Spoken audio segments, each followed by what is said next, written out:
Ka marrë fund pas më shumë se 12 orësh ngujimi i Julian Çumrakut dhe Erzenukës në fshatin Orosh të Pukës. Të dy personat janë dorëzuar në duart e policisë dhe Reneas, të bindur edhe nga thirrjet e të afërmeve të tyre, të cilat nga blut, ka qenë motra e njërit prej të dyshuarve, e cila ka ndërmjetësuar për të shmangur për shkallëzimin e situatës. Erzenuka, njëri prej të armatosurve që u dorëzua policisë, rezulton të jetë i plagosur në këmbë. Mësohet se Julian Çumraku dhe Erzenuka ishin prej kohësh në vëzhgimin e antiterrorit. Uka nuk është një person i panjohur për autoritetet shqiptare, pasi ai është arrestuar dhe dënuar me 3 vite burg për nxitje, thirrje publike dhe propagandë për kryerjen e veprave me qëllime terroriste. Uka ka qenë një shpjestar i forcave paqërrojtëse të Shqipërisë në Irak dhe Afganistan. E pas kthimit nga këto misione, ai ka shfaqur prirje radikale, teksa publikonte video në rrjetet sociale me përmbajtje ekstremiste dhe ku shihej të stërviste fëmijët me qëllim për t'i dërguar si luftëtar të ISIS-it. Para se të dënohej me burg aso kohë, Uka kërcënoi edhe një gjyqtare prokuror, duke i paralajmëruar ata se do t'i japin llogari sapo ai të dilte nga burgu. Në Orosh, Çumraku dhe Uka mësohet se nuk ishin krijuar probleme me banorët, madje ata frekuentonin edhe xhaminë e fshatit. Operacioni delikat nisi rreth orës 7 të mëngjesit, kur policia lokale pikasi dhe rrethoi banesën ku fshihishin prej 2 muajsh Uka dhe Çumraku.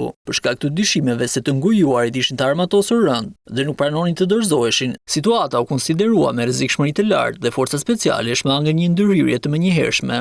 Forcat e policisë përdorën disa herë megafonin për të bërë thirrje që të dorëzohen, dhe pas disa orësh negociata intensive, situata përfundoi fatmirësisht pa asnjë të lënduar, teksa Uka dhe Çumraku janë në duart e policisë e do të përballen me akuzat penale. Forcat Renea dhe policia, pas dorëzimit të 2 personave, kontrolluan me qenë për armë dhe eksploziv banesën ku Uka dhe Çumraku ishin ngujuar.